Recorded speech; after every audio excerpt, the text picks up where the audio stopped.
Bueno, ha sido una distinción merecidamente ganada, con mucho esfuerzo, claro, y sobre todo con la demostración de que realmente tenemos valores que nos posicionan entre las mejores regiones europeas de emprendimiento.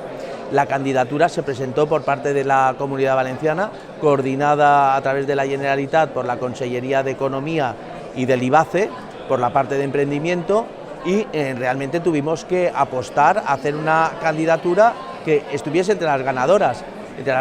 de 240 regiones que tiene la Unión Europea. Y por tanto, bueno, pues esto es una nominación a la que realmente acuden muchas regiones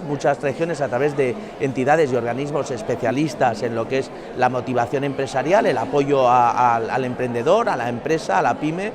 Y hubo que preparar entonces una candidatura en la que demostrábamos pues que realmente teníamos una trayectoria, teníamos unas infraestructuras, teníamos incubadoras de empresas,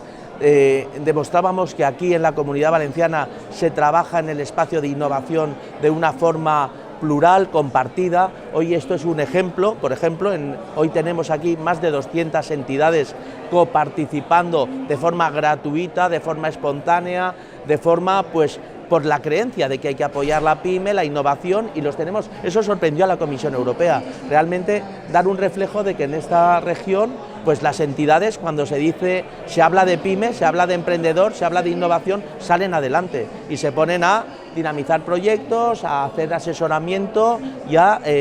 presentar propuestas. Entonces veníamos a recoger todo esto. Pues se han ido celebrando, nosotros a lo largo del año hemos tenido una serie de talleres, seminarios, encuentros con emprendedores a lo largo de todo el territorio de la Comunidad Valenciana, a través de las 3 provincias, actividades en Castellón, actividades en Alicante, actividades en Valencia, vinculando a las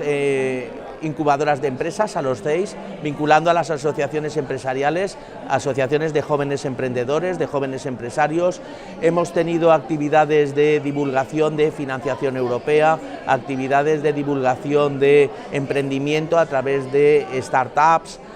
presentación de muestras de propuestas, de proyectos, y bueno, ha sido toda una agenda de un año que culmina hoy como día como focus de toda la Comunidad Valenciana.